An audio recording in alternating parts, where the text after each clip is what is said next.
घर के मंदिर में जलने वाले दीपक और घंटी को रोज धोने वालों हो जाओ सावधान, वरना पूरा घर हो जाएगा बर्बाद। श्री शिवाय नमस्तुभ्यम। महाराज, कई बार हम अपने पूजा मंदिर में रखी घंटी, देवी देवताओं की मूर्तियां और जलते हुए दीपक के साथ जाने अनजाने में कुछ ऐसी गलतियां कर बैठते हैं जिसके कारण घर में बरकत पूरी तरह रुक जाती है, खुशियां घर से चली जाती हैं और गरीबी आपके घर की दहलीज पर ऐसे कदम जमा लेती है कि चाहकर भी पीछे नहीं हटती। तो महाराज, हो सकता है कि आप भी अनजाने में वही गलतियां दोहरा रहे हो, इसीलिए आपके पास धन टिक ही नहीं पा रहा है, घर में हमेशा अशांति का माहौल बना रहता है। तो इन सभी समस्याओं से मुक्ति के लिए आज के इस वीडियो में हम आपको पूजा मंदिर से जुड़ी रहस्यपूर्ण और महत्वपूर्ण जानकारी देने वाले हैं। तो इसीलिए वीडियो में अंत तक बने रहे और यदि आपको यह जानकारी उचित लगे तो वीडियो को लाइक जरूर करें और चैनल को सब्सक्राइब करके कमेंट बॉक्स में ओम नमः शिवाय या हर हर महादेव जरूर लिखें। तो महाराज, आज हम जानेंगे कि पूजा मंदिर में कौन सी चीजें रखना शुभ है और कौन सी अशुभ दीपक जलाने का सही समय क्या है और इसे जलाते समय कौन सा मंत्र बोलना चाहिए, घंटी कब बजानी चाहिए, सुबह बजानी है या शाम को और कितनी बार बजानी चाहिए, शंख कब और कैसे बजाना चाहिए और बजाते समय किस मंत्र का जाप करना आवश्यक है, क्या दीपक को रोज धोना सही है या नहीं, मंदिर में भगवानों की कितनी मूर्तियां रखनी चाहिए। तो महाराज, आज हम मुख्य रूप से बात करेंगे घर के मंदिर में दीपक और घंटी के सही उपयोग के बारे में। क्या दीपक को रोज धोना चाहिए या हफ्ते में केवल 1-2 बार भी धो सकते हैं? अगर धातु का दिया हो तो उसे कब और कैसे साफ करना चाहिए? मिट्टी के दीपक को जलाने का सही समय और सही अवसर कौन से हैं? मंदिर में किस प्रकार की घंटी का उपयोग सबसे शुभ माना जाता है? घंटी कब बजानी है, कितनी बार बजानी है और क्या शाम की पूजा में घंटी बजाना शास्त्र सम्मत है? तो महाराज, एक बात हमेशा याद रखिए कि अधूरी जानकारी कभी कभी फायदे की जगह नुकसानदायक भी साबित हो सकती है, इसीलिए इस वीडियो को अंत तक जरूर देखें। कुछ लोग होते हैं जो वीडियो को इधर उधर से काट कर देखते हैं, बीच से स्किप करते हैं और फिर शिकायत करते हैं कि जीवन में सफलता क्यों नहीं मिल रही है। तो इसीलिए जब आप ज्ञान आधा अधूरा ले रहे हो तो आपको फल पूरा कैसे मिलेगा? तो महाराज, सबसे पहले बात करते हैं मिट्टी के दिए की। ये साधारण सा दिखने वाला दिया वास्तव में शुद्धता और पवित्रता का प्रतीक है। दिवाली हो, कोई धार्मिक पर्व हो या फिर कोई बड़ा अनुष्ठान, मिट्टी का दिया जलाने का अपना ही एक विशेष महत्व है। घर के मंदिर में या दरवाजे के पास जब इसे प्रज्वलित किया जाता है तो ऐसा प्रतीत होता है मानो लक्ष्मी माता स्वयं आपके आंगन में प्रवेश कर रही हो। लेकिन महाराज, यहाँ ध्यान दीजिए, जब ये दिया मंदिर में रखा जाता है तो इसके नियम बदल जाते हैं। मिट्टी का दिया एक बार जलाने के बाद दोबारा मंदिर में उपयोग नहीं करना चाहिए। हर बार पूजा के लिए नया मिट्टी का दिया ही उपयोग करना शुभ माना गया है। ऐसा करने से वास्तु दोष घर से दूर रहता है और घर में बरकत बनी रहती है। अब महाराज, जरा सोचिए, हम में से कितने लोग हैं जो इस नियम का पालन करते हैं? अक्सर हम एक ही मिट्टी के दिए को बार बार इस्तेमाल करते रहते हैं, ये सोचकर कि इससे क्या फर्क पड़ेगा। लेकिन यही छोटी सी लापरवाही धीरे धीरे हमारे जीवन में नकारात्मकता का कारण बन जाती है। शास्त्रों में कहा गया है कि जो वस्तु एक बार अग्नि और पूजा में उपयोग हो चुकी हो उसकी ऊर्जा बदल जाती है, इसलिए उसे बार बार उपयोग करना उचित नहीं माना गया है। इसीलिए जब भी आप विशेष पूजा करें, त्योहार हो या कोई व्रत हो, तो नए मिट्टी के दीपक का ही उपयोग करें। इससे आपके घर में शुद्धता और सकारात्मक ऊर्जा का संचार बना रहेगा। अब महाराज, बात करते हैं धातु के दिए की, क्योंकि आजकल अधिकतर घरों में पीतल या तांबे के दिए का ही उपयोग किया जाता है। आपने देखा होगा कि ये दिए दिखने में बहुत सुंदर होते हैं और लंबे समय तक चलते हैं, लेकिन क्या केवल सुंदरता ही पर्याप्त है? बिल्कुल नहीं। इनकी नियमित सफाई और शुद्धि भी उतनी ही आवश्यक है। इसीलिए धातु के दिए को रोज साफ करना चाहिए, खासकर जब वह रोजाना पूजा में उपयोग हो रहा हो। अगर आप इसे कई दिनों तक बिना साफ किए जलाते रहते हैं तो उसमें जमा कालिक और तेल की परत नकारात्मक ऊर्जा को आकर्षित करने लगती है। ये नकारात्मकता धीरे धीरे आपके घर के वातावरण को प्रभावित करती है और पूजा का प्रभाव कम होने लगता है। इसीलिए महाराज, ये नियम बना लें कि रोज पूजा से पहले दिए को साफ करें। अगर संभव हो तो उसे गंगा जल से धोएं, क्योंकि गंगा जल को सबसे पवित्र माना गया है। गंगा जल से धोने से दिया केवल बाहर से ही नहीं बल्कि ऊर्जा के स्तर पर भी शुद्ध हो जाता है। अगर गंगा जल उपलब्ध नहीं है तो साफ पानी से धोकर उसे अच्छी तरह पोंछ लें और फिर उपयोग करें। लेकिन हफ्ते में कम से कम एक बार गंगा जल से शुद्धि अवश्य करें। इससे आपके पूजा स्थल में सकारात्मक ऊर्जा का प्रवाह बना रहेगा और आपकी पूजा का प्रभाव कई गुना बढ़ जाएगा। अब महाराज एक और महत्वपूर्ण बात जो अक्सर लोग नजरअंदाज कर देते हैं वह है दिए की बत्ती। बहुत से लोग बिना सोचे समझे किसी भी प्रकार की बत्ती का उपयोग कर लेते हैं, लेकिन शास्त्रों में इसके भी स्पष्ट नियम बताए गए हैं। घी के दीपक में हमेशा रुई की बत्ती का ही उपयोग करना चाहिए, जबकि तेल के दीपक में लाल मौली या कलावे की बत्ती का उपयोग करना शुभ माना जाता है। रुई की बत्ती से निकलने वाली लौ स्थिर और शांत होती है, जो मन को एकाग्र करने में मदद करती है। वहीं मौली की बत्ती से वातावरण में एक विशेष प्रकार की ऊर्जा उत्पन्न होती है, जो नकारात्मक शक्तियों को दूर रखने में सहायक होती है। और महाराज ध्यान दीजिए एक और गूढ़ बात, कभी भी एक ही स्थान पर घी और तेल का दीपक बहुत पास पास नहीं जलाना चाहिए। दोनों की प्रकृति अलग होती है और उनकी ऊर्जा भी अलग होती है। अगर इन्हें गलत तरीके से एक साथ रखा जाए तो ऊर्जा का संतुलन बिगड़ सकता है। इसलिए यदि आप दोनों दीपक जला रहे हैं तो उनके बीच थोड़ा अंतर अवश्य रखें। इससे आपके पूजा स्थल की ऊर्जा संतुलित बनी रहेगी और आपको अधिक सकारात्मक परिणाम प्राप्त होंगे। अब महाराज बात करते हैं दीपक जलाने के सही समय। तो महाराज दीपक कभी भी किसी भी समय नहीं जलाना चाहिए, इसका भी एक निश्चित समय होता है। सबसे शुभ समय होता है ब्रह्म मुहूर्त या सूर्योदय का समय, जब वातावरण सबसे अधिक शुद्ध और शांत होता है। उस समय दीपक जलाने से आपके पूरे दिन पर सकारात्मक प्रभाव पड़ता है। दूसरा समय होता है शाम का, जब सूर्य अस्त होने लगता है और गोधूली बेला होती है। इस समय दीपक जलाना अत्यंत शुभ माना जाता है, क्योंकि यह अंधकार को दूर करने का प्रतीक है। अब महाराज हम बात करते हैं घर के मंदिर की घंटी से जुड़े उन रहस्यों की, जिनके बारे में बहुत कम लोग सही जानकारी रखते हैं और अनजाने में ऐसी गलतियां कर बैठते हैं जिनका प्रभाव उनके पूरे जीवन पर पड़ता है। तो महाराज सबसे पहली बात यह समझ लीजिए कि घंटी को कभी भी इधर उधर कहीं भी नहीं रखना चाहिए। बहुत से लोग घंटी को ऐसे ही किसी कोने में रख देते हैं या मंदिर से दूर रख देते हैं, जो कि बिल्कुल गलत है।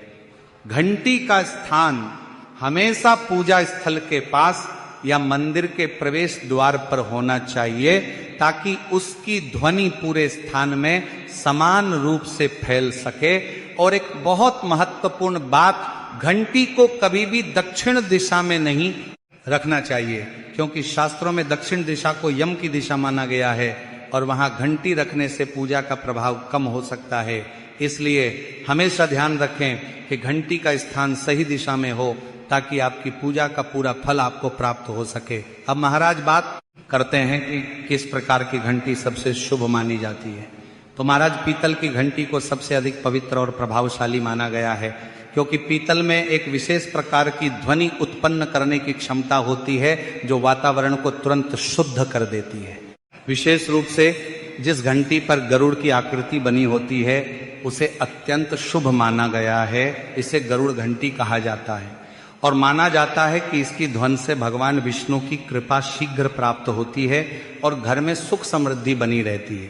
अब एक सबसे महत्वपूर्ण प्रश्न आता है कि घंटी कब और कितनी बार बजानी चाहिए, क्योंकि महाराज बहुत से लोग बिना सोचे समझे घंटी को बार बार बजाते रहते हैं या बहुत जोर जोर से बजाते हैं, जो कि बिल्कुल गलत है। शास्त्रों के अनुसार पूजा के दौरान घंटी को मर्यादा में रहकर ही बजाना चाहिए। जब आप पूजा प्रारंभ करें तो 3 बार धीरे और स्पष्ट ध्वनि के साथ घंटी बजाएं। इसी के साथ जब आप भगवान को भोग अर्पित करते हैं तब घंटी को 5 बार बजाना शुभ माना जाता है। ऐसा करने से यह संकेत जाता है कि आप भगवान को भोग समर्पित कर रहे हैं और आपकी भावना उन तक शीघ्र पहुंचती है। लेकिन ध्यान रखें कि घंटी को लगातार बजाते रहना या बहुत तेज आवाज में बजाना उचित नहीं है, क्योंकि इससे मन विचलित हो सकता है और पूजा में एकाग्रता भंग हो जाती है। अब महाराज एक बहुत ही महत्वपूर्ण और अक्सर पूछे जाने वाला प्रश्न यह है कि क्या शाम की पूजा में घंटी बजाना सही है या नहीं, क्योंकि कुछ परंपराओं और मतों के अनुसार शाम के समय घंटी बजाना उचित नहीं माना जाता, क्योंकि यह समय देवताओं के विश्राम का समय माना गया है। इसलिए सुबह के समय घंटी बजाना अधिक शुभ और प्रभावशाली माना गया है। हालांकि कुछ लोग शाम को भी आरती के समय हल्के स्वर में घंटी बजाते हैं। अब महाराज एक और बात जो बहुत कम लोग जानते हैं वह यह है कि घंटी को हमेशा दाहिने हाथ से ही बजाना चाहिए। बाएं हाथ से घंटी बजाना अशुभ माना जाता है और इससे पूजा का प्रभाव कम हो सकता है। इसी के साथ महाराज जब भी आप किसी मंदिर में जाएं तो प्रवेश करते समय ही घंटी बजाएं, बाहर निकलते समय घंटी बजाने की आवश्यकता नहीं होती है। बहुत से लोग जाते समय भी घंटी बजाते हैं जो कि सही नहीं माना गया है। घंटी बजाने का अर्थ है कि आपने भगवान के दरबार में प्रवेश कर लिया है और अपनी उपस्थिति का संकेत दे दिया है। एक बार घंटी बजाने का अर्थ होता है कि आप भगवान के सामने उपस्थित हो गए हैं। अब महाराज हम आगे बढ़ते हैं और बात करते हैं पूजा के समय, दिशा और आसन के महत्व की। ये बात बहुत कम लोग जानते हैं कि पूजा करते समय आपकी दिशा का भी बहुत बड़ा प्रभाव होता है। पूजा करते समय आपका मुख हमेशा पूर्व दिशा की ओर होना चाहिए, क्योंकि यह दिशा सूर्य की दिशा है और इसे सबसे शुभ माना गया है। पूर्व दिशा से आने वाली ऊर्जा आपके मन और शरीर दोनों को सकारात्मक बनाती है। यदि किसी कारणवश आप पूर्व दिशा की ओर मुख करके पूजा नहीं कर सकते तो पश्चिम दिशा भी स्वीकार्य मानी गई है, लेकिन उत्तर और दक्षिण दिशा की ओर मुख करके पूजा करना उचित नहीं माना गया है। विशेष रूप से दक्षिण दिशा की ओर मुख करके पूजा करने से बचना चाहिए, क्योंकि यह दिशा नकारात्मक ऊर्जा से जुड़ी मानी जाती है। अब महाराज बात करते हैं भगवान के आसन की। भगवान की मूर्ति या तस्वीर को कभी भी सीधे जमीन पर नहीं रखना चाहिए, यह बहुत बड़ी भूल मानी जाती है।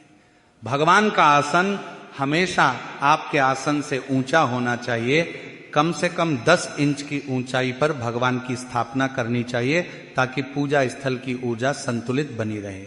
इसी के साथ महाराज जब आप स्वयं जब पूजा करें तो हमेशा किसी आसन या चटाई पर बैठकर ही पूजा करें।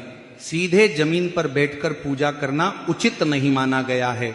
आसन पर बैठने से आपकी ऊर्जा स्थिर रहती है और आपका मन अधिक समय तक एकाग्र रह पाता है। लेकिन ध्यान रखें कि आपका आसन भगवान के आसन से ऊंचा नहीं होना चाहिए, क्योंकि यह मर्यादा के विरुद्ध माना जाता है। अब महाराज एक और महत्वपूर्ण बात जो कई लोग अक्सर नजरअंदाज कर देते हैं, और वो है पूजा में उपयोग किए जाने वाले फूल। बहुत से लोग भगवान को चढ़ाए गए फूलों को कई दिनों तक वैसे ही मंदिर में रखे रहने देते हैं, जो कि बिल्कुल गलत है। मुरझाए हुए या सड़े हुए फूल नकारात्मक ऊर्जा को आकर्षित करते हैं और पूजा स्थल की पवित्रता को कम कर देते हैं। इसलिए हमेशा ताजे और सुगंधित फूल ही भगवान को अर्पित करें, और जब वे मुरझा जाएं तो उन्हें सम्मान पूर्वक हटा दें। साथ ही मुरझाए हुए फूलों को कभी भी कूड़ेदान में नहीं फेंकना चाहिए, बल्कि उन्हें किसी पेड़ पौधे की जड़ में रख दें या किसी जल स्रोत में प्रवाहित कर दें। इससे उनकी पवित्रता बनी रहती है। महाराज अब हम जानेंगे कि घर के पूजा मंदिर में कौन सी चीजें रखना अत्यंत शुभ होता है और कौन सी चीजें ऐसी हैं जिन्हें भूल कर भी मंदिर में नहीं रखना चाहिए। क्योंकि महाराज कई बार हम मंदिर में कई तरह की वस्तुएं रख लेते हैं, लेकिन अनजाने में कुछ ऐसी चीजें भी रख देते हैं जो नकारात्मक ऊर्जा को आकर्षित करती हैं और धीरे धीरे उनके जीवन में परेशानियां बढ़ने लगती हैं। तो महाराज सबसे पहले ये समझ लीजिए कि पूजा घर केवल एक स्थान नहीं होता, बल्कि ये आपके घर का सबसे पवित्र और ऊर्जावान केंद्र होता है। यहाँ रखी हर वस्तु एक विशेष प्रकार की ऊर्जा उत्पन्न करती है, इसलिए यहाँ क्या रखना है और क्या नहीं ये जानना बहुत आवश्यक है। सबसे पहली और महत्वपूर्ण बात यह है कि घर के मंदिर में कभी भी टूटी हुई मूर्तियां या खंडित तस्वीरें नहीं रखनी चाहिए। बहुत से लोग पुरानी या टूटी मूर्तियों को भावनाओं के कारण हटाते नहीं हैं, लेकिन शास्त्रों के अनुसार खंडित मूर्ति पूजा योग्य नहीं मानी जाती हैं और यह नकारात्मक ऊर्जा का कारण बन सकती है। ऐसी मूर्तियों को सम्मान पूर्वक किसी पवित्र जल में विसर्जित कर देना चाहिए। अब महाराज एक और महत्वपूर्ण नियम जो बहुत कम लोग जानते हैं वह यह है कि मंदिर में एक ही देवता की एक से अधिक मूर्तियां या तस्वीरें नहीं रखनी चाहिए। कई लोग भगवान गणेश या भगवान कृष्ण की कई तस्वीरें एक साथ रख लेते हैं, ये सोचकर कि इससे पूजा अधिक प्रभावशाली होगी, लेकिन वास्तव में इससे ऊर्जा का संतुलन बिगड़ सकता है। एक ही देवता का एक ही स्वरूप रखना सबसे शुभ माना गया है। अब महाराज बात करते हैं शिवलिंग की। घर में शिवलिंग रखना अत्यंत पवित्र माना जाता है, लेकिन इसके भी कुछ विशेष नियम होते हैं। शिवलिंग को हमेशा उत्तर या पूर्व दिशा में स्थापित करना चाहिए और उसकी जलहरी का मुख उत्तर दिशा की ओर होना चाहिए। शिवलिंग को कभी भी गंदे या शोरगुल वाले स्थान पर नहीं रखना चाहिए, क्योंकि इससे उसकी पवित्रता प्रभावित होती है। यदि आप शिवलिंग की नियमित पूजा नहीं कर सकते तो उसे घर में स्थापित करने से बचना चाहिए, क्योंकि शिवलिंग की सेवा और नियमों का पालन करना आवश्यक होता है। अब महाराज एक और महत्वपूर्ण वस्तु है शंख और गोमती चक्र।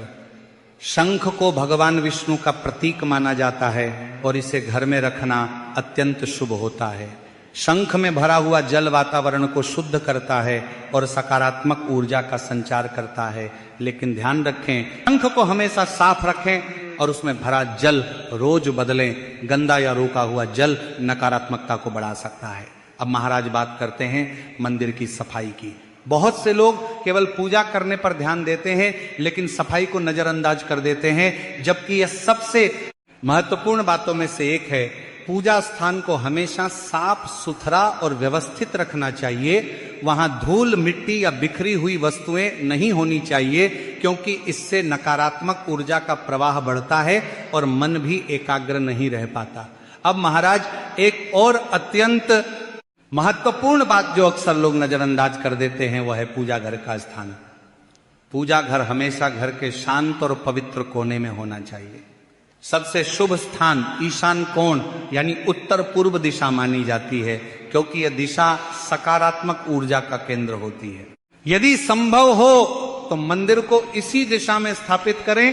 घर की सीढ़ियों के नीचे या बिल्कुल पास मंदिर बनाना अशुभ माना जाता है, क्योंकि वहां लगातार आवाज और हलचल बनी रहती है, जिससे पूजा की ऊर्जा प्रभावित होती है। इसी प्रकार रसोई या बाथरूम के बिल्कुल पास भी मंदिर नहीं होना चाहिए, क्योंकि वहां की ऊर्जा शुद्ध नहीं मानी जाती है।